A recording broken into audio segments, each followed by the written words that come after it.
दिल्ली और लखनऊ के बीच छिड़ी जंग में योगी की फतह तय मानिए।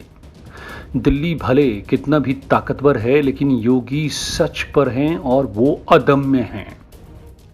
बात मैं लखीमपुर खीरी कांड की कर रहा हूँ। बात कर रहा हूँ अजय मिश्रा टेनी और उनके बेटे की। बात कर रहा हूँ मैं अजय मिश्रा के इस्तीफे की। दिल्ली और लखनऊ के बीच चल रहे कोल्ड वॉर में लखनऊ फिर हावी होता नजर आ रहा है। लुटियंस जोन की व्यूह रचना को योगी ने तोड़ना शुरू कर दिया है। योगी की पुलिस दिल्ली के प्यादे आशीष मिश्रा को न सिर्फ खींचकर जेल ले गई, बल्कि अब वार दिल्ली के घोड़े पर है। शतरंज के हिसाब से आशीष मिश्रा को प्यादा तो गृह राज्य मंत्री अजय मिश्रा को घोड़ा मान लीजिए। जी हां, तो योगी ने अपनी जवाबी चाल से दोनों को एक साथ ठिकाने लगाने की ठान ली है। इस पूरे खेल को समझने के लिए पहले के वीडियो को जरूर देखें कि कैसे दिल्ली के लुटियंस जोन में रचे गए चक्रव्यूह के जाल में योगी को तबाह करने की साजिश रची गई थी। एन चुनाव से पहले राजनीतिक हत्या की योगी की, लेकिन योगी के जवाबी वार ने अब खेल को आर पार का बना दिया है।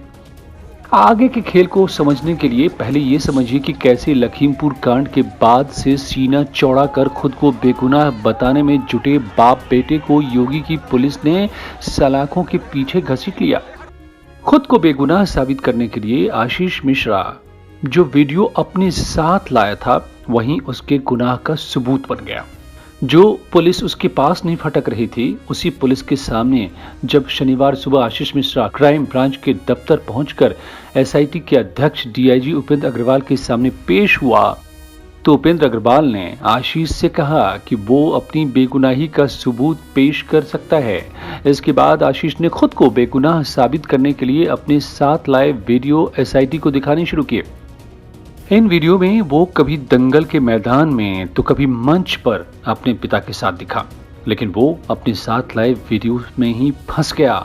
डीआईजी ने आशीष से पूछा कि 3 अक्टूबर को दोपहर 2:20 से लेकर 3:46 के बीच आप कहां थे, क्योंकि इस दौरान का कोई भी वीडियो आशीष के पास मौजूद नहीं था। दंगल के अखाड़े वाले वीडियो दोपहर 2:20 से पहले के थे और दोपहर 3:46 के बाद वाले वीडियो में आशीष मिश्रा मंच पर अपने पिता यानी कि केंद्रीय गृह राज्य मंत्री अजय मिश्रा के साथ था, जबकि घटना का वक्त 3:03 था और इस बात की तस्दीक मोबाइल से बने वीडियो से हो रही थी। यहाँ खुद को फंसता देख आशीष ने अपने पक्ष में कई लोगों के हलफनामे दिए, लेकिन ये सब पैंतरा पुलिस के सामने बेकार गया। पूछताछ के दौरान आशीष ने कई बार एसआईटी को बरगलाने की भी कोशिश की, लेकिन वो नाकाम रहा। आशीष ने एसआईटी को बताया कि थार जीप उसका ड्राइवर हरिओम चला रहा था, पर यह झूठ भी काम नहीं आया। ड्राइवर हरिओम की फोटो भी उसके खिलाफ अहम सबूत बनी। एसआईटी ने आशीष को पोस्टमार्टम के दौरान हरिओम को पीले रंग की धारीदार शर्ट पहने दिखा दिया, जबकि वायरल वीडियो और फोटो में थार जीप का ड्राइवर सफेद शर्ट में मौजूद था। उस दिन आशीष मिश्रा सफेद शर्ट में ही था। इस सबूत और तर्क का वो कोई जवाब, यानी आशीष मिश्रा चुप्पी साध गया, कोई जवाब उसके पास था ही नहीं। अपने तर्कों और सबूतों को कमजोर होता देख आशीष ने जांच में सहयोग करना बंद कर दिया और इसी के बाद एसआईटी प्रमुख डीआईजी उपेंद्र अग्रवाल ने लखीमपुर खीरी हिंसा मामले में मुख्य आरोपी आशीष मिश्रा को करीब 13 घंटे की पूछताछ के बाद देर रात गिरफ्तार कर लिया। इस तरह योगी ने दिल्ली को दरकिनार करते हुए टीनी के बेटे को गिरफ्तार कर अपना इरादा साफ कर दिया। अब बारी है उस गृह राज्य मंत्री अजय मिश्रा की, जिसे दिल्ली बचाती रही, जिसका इस्तीफा गृह मंत्री ने नहीं लिया था। उसे बुलाकर योगी के प्रदेश अध्यक्ष स्वतंत्र देव सिंह ने 2-2 कह दिया कि या तो खुद इस्तीफा दे दो या फिर इससे भी बुरा अंजाम भुगतने की तैयारी कर लो।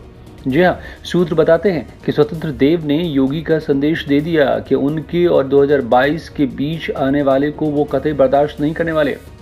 योगी के इरादों का संकेत स्वतंत्र देव सिंह ने तभी दे दिया था जब उन्होंने खुले मंच से ऐलान कर दिया था कि हम फॉर्च्यूनर से किसी को यहाँ कुचलने नहीं आए हैं, पार्टी प्यार से बनती है। ये इस बात का खुला ऐलान था कि 3 अक्टूबर को थार और फॉर्च्यूनर से किसानों को कुचलने वालों के लिए पार्टी में अब कोई जगह नहीं। जी हाँ दोस्तों, ये स्वतंत्र देव सिंह का अब तक का सबसे बड़ा बयान उनके करियर का कहा जा सकता है। ये इस बात का भी ऐलान था कि योगी का खेमा उस पर होने वाले अब वार को सहने वाला नहीं है। और इस पूरे घटनाक्रम में सबसे खास और मतलब की बात क्या है, इसे समझिए। लखीमपुर कांड के जरिए रचे गए चक्रव्यूह में फंसाकर अभिमन्यु वध की तरह अगर योगी की राजनीतिक हत्या की कोशिश की गई थी, तो योगी ने मौत को कबूल करना मंजूर नहीं किया, बल्कि उस साजिश रचने वालों पर ही जोरदार पलटवार कर दिया है।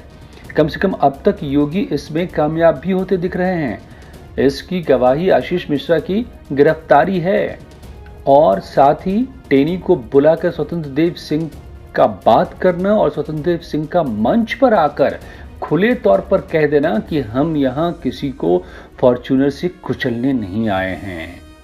उस तस्वीर को तो आपने देखा ही होगा, कुचलने वाली तस्वीर को। तो बीजेपी के इस अंदरूनी महाभारत में संघ पूरी तरह से कृष्ण की तरह योगी के साथ मौजूद है।